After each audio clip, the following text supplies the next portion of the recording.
எந்த ஒரு அரசியல் கட்சி தலைவரும் தன்னோட தொண்டர்களும் பாவி பொதுமக்களும் இறக்கிறத எப்பொழுதும் விரும்ப மாட்டாங்க. இந்த சம்பவத்தில் உயிரிழந்தவங்க எந்த கட்சி சார்ந்தவங்களாக இருந்தாலும் என்னை பொறுத்த வரைக்கும் அவங்க நம்மளோட தமிழ் உறவுகள்.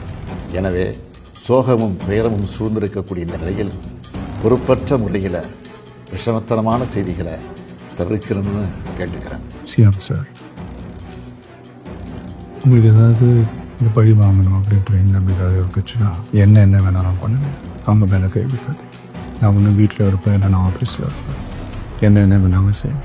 நண்பர்களே, தோழர்களே, நம்மளுடைய அரசியல் பயணம் இன்னும் ஸ்ட்ராங்காக, இன்னும் தைரியத்தோட கண்டினியூ ஆகும். ஒரு கட்சியோட தலைவர் அந்த நேரத்துல அந்த இடத்தை விட்டு போறதோ, ஒரு ஆறுதல் கூட சொல்லாமல் அந்த இடத்தை விட்டு அகன்று போறதோ, தன்னோட பாதுகாப்பை மட்டுமே நினைப்பதோ நிச்சயமா என்னை பொறுத்த வரைக்கும் நான் இது வரைக்கும் பார்த்திராத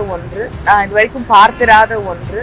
அதை தாண்டி அவங்களால இருக்க முடியலன்னா கூட அடுத்த கட்ட தலைவர்கள், நான் போன வரைக்கும் கூட அந்த இயக்கத்தை சார்ந்த எல்லா கட்சிகள்ல இருந்தும் தலைவர்களை பார்க்கிறோம். அங்க இருக்கக்கூடிய அடுத்த கட்ட தலைவர்கள் அங்க மக்களோடு நின்று அவர்களுக்கு உதவி செய்து கொண்டிருக்கிறார்கள்.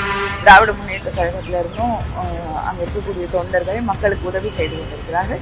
ஆனா அடுத்த கட்டத்துல இருக்கக்கூடிய மாவட்ட கழகத்துல இருக்கக்கூடியவர்களோ, அடுத்த கட்ட தொண்டர்களோ கூட அந்த மக்களுக்கு உதவி செய்யாத ஒரு சூழலை பார்க்கும் பொழுது அது மனிதாபிமானம் இல்லை அப்படிங்கிறது தான் எனக்கு சொல்ல தோணுது. என்னுடைய அம்மாவோட இழப்புக்கு அப்புறம் என் வாழ்க்கையிலேயே 41 என்னுடைய குடும்பங்கள் மிகப்பெரிய இழப்பையும் வலியும் கொடுத்திருக்கு. இப்போதைக்கு நான் எதுவுமே பேசக்கூடிய மனநிலையில இப்படி களத்திலே நிற்க வேண்டிய தலைவர்கள் ஏன் கரூரில் களத்திலே நிற்கவில்லை? செய்தி அறிந்ததற்கு பிறகும் அவசரமாக செய்தியாளர்களை சந்திப்பதற்கு கூட வெட்கப்பட்டு கொண்டு பயந்து கொண்டு ஏன் சென்னைக்கு வந்தீர்கள்? ஒன்றை என்னால் உணர முடிகிறது. அவர் ஒரு பிரபலமான நடிகர்.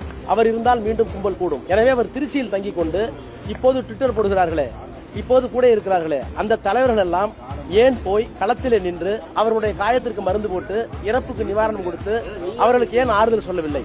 அந்த மனுஷன் தானே அந்த நேரத்தில் அத்தனை பேர் பாதிக்கப்பட்டு இருக்கும் போது எப்படி அந்த ஊரை விட்டுட்டு என்னால் கிளம்பி வர முடியும்? நான் திரும்ப அங்கே போகணும்னு இருந்துச்சுன்னா அது ஒரு காரணம் காட்டி அங்கே வேறு சில பதட்டமான சுச்சுவேஷன்ஸ், வேறு சில அசம்பாவிதங்கள் அந்த மாதிரி எதுவும் நடந்துடக்கூடாதுன்றதுக்காக தான் நாங்கள் அவாய்ட் பண்ணேன்.